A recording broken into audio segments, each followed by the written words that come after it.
ሌላው ያጋጠመን የጸጥታ ችግር ያጋጠመን አካባቢዎች አሉ። በዚህ ምክንያት የድምጽ አሰጣጥ ሂደቱ የተቋረጠባቸው ምርጫ ክልሎች አሉ።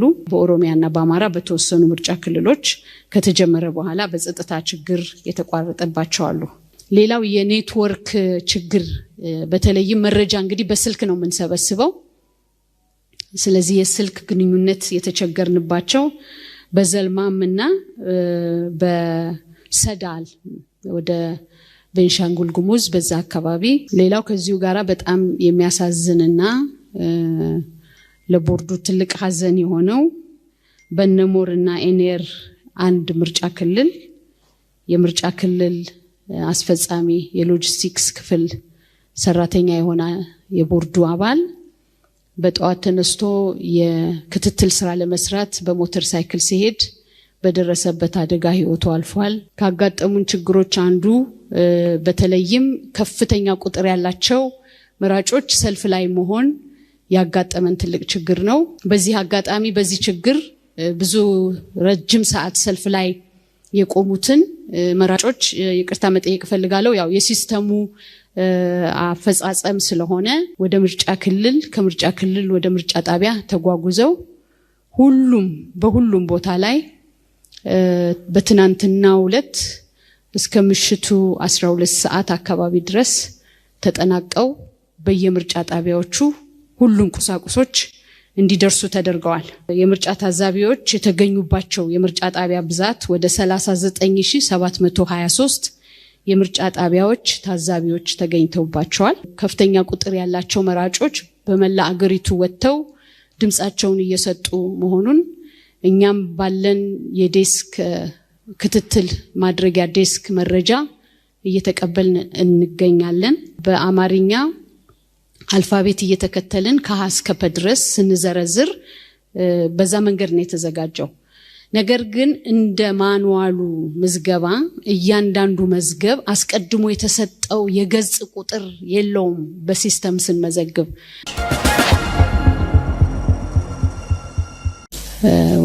ዛሬ የድምጽ መስጫ እየተከናወነ ይገኛል በመላው ሀገሪቱ። በዚህ መሰረት እንግዲህ እስካሁን ከጠዋት ጀምሮ ስንሰራው ከነበረው ዝግጅት ባሻገር ከዚህ በፊት በተለያዩ አጋጣሚዎች ከእናንተ ጋር እየተገናኘን ስንወያይ እንደቆየን ቦርዱ በተለያየ መንገድ ስራዎችን ሲያከናውን ቆይቷል። የእጩዎች ምዝገባ፣ የመራጮች ምዝገባ፣ የሲቪል ማህበረሰብ ድርጅቶች በመታዘብ ስራ ላይ የተሰማሩ፣ በመራጮች ትምህርት ላይ የሚያስተምሩ የተሰማሩ ለነሱ ሰርቲፊኬት ሰጥቷል። ለጋዜጠኞች ተንቀሳቅሰው መረጃ ዜና የሚዘግቡበትንም ባጅ ሰጥቷል። ይህንን ቅድመ ዝግጅት ሲያደርግ ቆይቷል። ያው ለስራው ደግሞ አስፈላጊ የሆኑትን መራጮች ከምዝገባ ጀምሮ መራጮችን ከመመዝገብ የድምጽ አሰጣጡን ሂደት ስራ ከመስራት አንጻር ከ350 ሺህ በላይ የሆኑ የምርጫ አስፈጻሚዎችን አሰማርቷል። ይህንንና የመሳሰሉትን ስራ ሲሰራ ቆይቶ የተመዘገቡት የፖለቲካ ፓርቲዎችና የግል እጩዎች በተደረገ የእጣ ወጣጥ በድምጽ መስጫ ወረቀት ላይ አደራደራቸው ከተወሰነ በኋላ ያው ይሄንን የድምጽ መስጫ ወረቀት ከሀገር ውጭ ተወስዶ የህትመት ስራው ተሰርቶ የህትመት ስራው ተጠናቆ ወደ ሀገር ውስጥ ገብቶ ያም ደግሞ የማሸግ እና የቁሳቁሶችን በተለያዩ የሀገሪቱ ክፍል የማስድረስ ስራ ሲሰራ ቆይቶ ያው ለዛሬ ድምጽ የመስጫ ቀን ደርሰናል ማለት ነው። እንግዲህ እስካሁን ካሉን መረጃዎች የተለያዩ ስራዎች ተሰርተዋል። እነሱን ባጭሩ ለማቅረብ ሞክራለሁ። እንደሚታወቀው ድምጽ የሚሰጠባቸው ምርጫ ጣቢያዎች ከጠዋቱ 12 ሰዓት ጀምሮ እንዲከፈቱ ነው ህጉም የሚለው። ቦርዱም ይሄንን አስተላልፏል። ስለዚህ ካሉን ምርጫ ጣቢያዎች በጠዋት በሰዓቱ በ12 ሰዓት የተከፈቱት ወደ 50188 ጣቢያዎች በሰዓቱ ተከፍተዋል። በሰዓቱ ያልተከፈቱም ምርጫ ጣቢያዎች አሉ። እነሱ ወደ 695 የሚሆኑ ምርጫ ጣቢያዎች ከ12 ሰዓት በኋላ ወደ 12 ሰዓት ተኩል 1 ሰዓት እንደዚህ የተከፈቱ አሉ። በጸጥታ ምክንያት ያልተከፈቱ ወደ 143 የሚሆኑ ምርጫ ጣቢያዎች አሉን። እንግዲህ የቁሳቁስን ስርጭት በተመለከተ ቀደም ብዬ እንደገለጽኩት ይሄ የድምጽ መስጫ ቁሳቁሶች ከውጭ ሀገር ከመጡ ጊዜ ጀምሮ ያው በተለያዩ መጋዘኖች ተቀምጠው በዛም ደግሞ የማደራጀት ስራ ተሰርቶ ታሽገው ወደ ምርጫ ክልል ከምርጫ ክልል ወደ ምርጫ ጣቢያ ተጓጉዘው በሁሉም ቦታ ላይ በትናንትናው ዕለት እስከ ምሽቱ 12 ሰዓት አካባቢ ድረስ ተጠናቀው በየምርጫ ጣቢያዎቹ ሁሉም ቁሳቁሶች እንዲደርሱ ተደርገዋል። ከዚሁ ጋር እንግዲህ ለዚህ ስራ ሌሎች ከፍተኛ አጋዥና ባለድርሻ አካላት የሚባሉት በተለይ የዚህን የምርጫ ሂደት ነፃ ገለልተኛ መሆኑን ለማረጋገጥ የሚረዱ ወይም የሚያግዙ ትልቅ ኃላፊነት ያለባቸው የምርጫ ታዛቢዎች ናቸው። የምርጫ ታዛቢዎች የተገኙባቸው የምርጫ ጣቢያ ብዛት ወደ 39723 የምርጫ ጣቢያዎች ታዛቢዎች ተገኝተውባቸዋል። ሌላው የፖለቲካ ፓርቲዎች እና የግል እጩዎች የሚያቀርቧቸው ወኪሎቻቸው ናቸው። ስለዚህ ባለን መረጃ የፖለቲካ ፓርቲና የግል እጩ ወኪሎች የተገኙባቸው 41978 ምርጫ ጣቢያዎች ናቸው። እንግዲህ በዚህ ሂደት ስራው እየተሰራ ይገኛል። ያው ከፍተኛ ቁጥር ያላቸው መራጮች በመላ አገሪቱ ወጥተው ድምጻቸውን እየሰጡ መሆኑን እኛም ባለን የዴስክ ክትትል ማድረጊያ ዴስክ መረጃ እየተቀበልን እንገኛለን። ያው በዚህ ሂደት ያጋጠሙን ችግሮች አሉ። ካጋጠሙን ችግሮች አንዱ በተለይም ከፍተኛ ቁጥር ያላቸው መራጮች ሰልፍ ላይ መሆን ያጋጠመን ትልቅ ችግር ነው። በተለይም የዲጂታል ምዝገባ ባደረግንባቸው ምርጫ ጣቢያዎች ረጅም የሆኑ ሰልፎች አዲስ አበባን ጨምሮ ረጃጅም ሰልፍ እያየን እንገኛለን። እንግዲህ ይሄ የሆነበት ትልቁ ምክንያት እንደምታውቁት በዲጂታል የሚመዘገቡ ሰዎች ወይ ራሳቸውን በራሳቸው በሞባይል አፕ ወይም በዌብ ቤዝድ ራሳቸውን መዝግበዋል። ሌሎቹ ደግሞ በምርጫ ጣቢያ ቦርዱ ባዘጋጀው ታብሌት ተመዝግበዋል።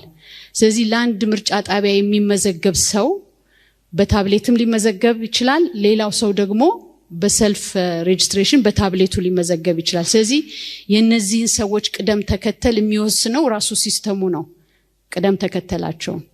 ነገር ግን ፕሪንት ስናደርገው ይሄንን የመራጮችን መዝገብ ፕሪንት ስናደርገው በአልፋቤት በአማርኛ አልፋቤት እየተከተልን ከሀ እስከ ፐ ድረስ ስንዘረዝር በዛ መንገድ ነው የተዘጋጀው። ነገር ግን እንደ ማኑዋሉ ምዝገባ እያንዳንዱ መዝገብ አስቀድሞ የተሰጠው የገጽ ቁጥር የለውም በሲስተም ስንመዘግብ። ምክንያቱም ሲስተሙ ተራ ቁጥር ይሰጣል። ፕሪንት ሲደረግ እኛ ፕሪንት ባደረግንበት ጊዜ በዛ ጊዜ መራጮች ወዲያውኑ ሲመዘገቡ ካርድ ስለሚወስዱ ካርዳቸው ላይ ያሉበትን ገጽ መጻፍ አንችልም። በማኑዋል ከሆነ ግን ማኑዋል መዝገቡ ላይ ቁጥር ስላለው የገጽ ቁጥር ስላለው አንድ ተመዝጋቢ ሲመጣ በገጽ ቁጥር 17 ተመዝግበሃል ይላል ካርዱ።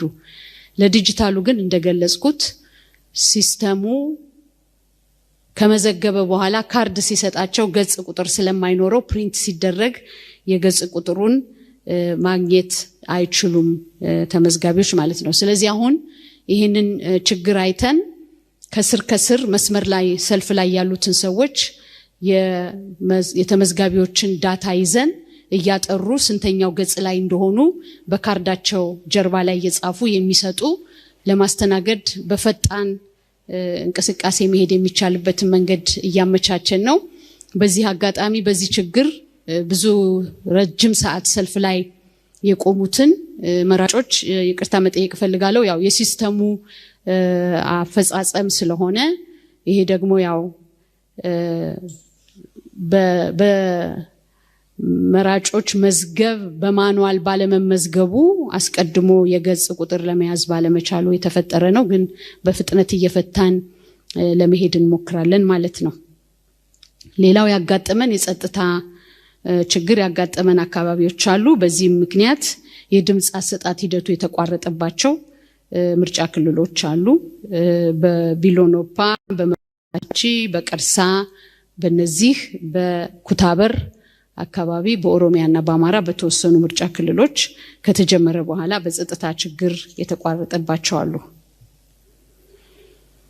ሌላው የምርጫ ቁሳቁስ አላላክ በተመለከተ ሁሉ ምርጫ ጣቢያ ላይ በወቅቱ በጊዜው ቢደርስም ከዚህ በፊት በተወሰነ ምርጫ ክልል ሲመርጡ የነበሩ ነገር ግን በስድስተኛው ሀገራዊ ምርጫ በቦርዱ ውሳኔ ድምጻቸው ወደ ሌላ ምርጫ ክልል እንዲደመር የተወሰነላቸው የዚህ የቀይ አፈር መደበኛ መራጮችን በተመለከተ በሐመር ምርጫ ክልል ስር የነበሩትን ወደ ቀይ አፈር መደበኛ ለማዞር የተወሰነ ጊዜ ፈጅቶብናል። ስንልክ በሐመር ምርጫ ክልል ልከን ነገር ግን ወደ ቀይ አፈር መደበኛ መላክ ስለነበረብን እሱን ያው ከነበረን በምርጫ ክልል ደረጃ ካሉን ቁሳቁሶች ወደዛ ልከን ችግሩን ለመፍታት ችለናል ማለት ነው። ሌላው የኔትወርክ ችግር በተለይም መረጃ እንግዲህ በስልክ ነው የምንሰበስበው። ስለዚህ የስልክ ግንኙነት የተቸገርንባቸው በዘልማምና በሰዳል ወደ ቤንሻንጉል ጉሙዝ በዛ አካባቢ ሰዳል ምርጫ ክልል ላይ መረጃ በወቅቱ ለማግኘት አልቻልንም ማለት ነው። ሌላው ከዚሁ ጋራ በጣም የሚያሳዝንና ለቦርዱ ትልቅ ሀዘን የሆነው በነሞርና ኤኔር አንድ ምርጫ ክልል የምርጫ ክልል አስፈጻሚ የሎጂስቲክስ ክፍል ሰራተኛ የሆነ የቦርዱ አባል በጠዋት ተነስቶ የክትትል ስራ ለመስራት በሞተር ሳይክል ሲሄድ በደረሰበት አደጋ ህይወቱ አልፏል። የኢትዮጵያ ብሔራዊ ምርጫ ቦርድ በዚህ በጣም ከፍተኛ ሀዘን ተሰምቶናል። በዚህ አጋጣሚ ለቤተሰቦቹም ለወገኖቹም የተሰማንን ሀዘን መግለጽ እፈልጋለሁኝ። እንግዲህ በአጠቃላይ በአሁን በደረስንበት ደረጃ እዚህ ላይ ነን ያለነው። እንግዲህ ከእናንተ በኩል የሚቀርቡ ጥያቄዎችን ለመቀበል ዝግጁ ነኝ። አመሰግናለሁ።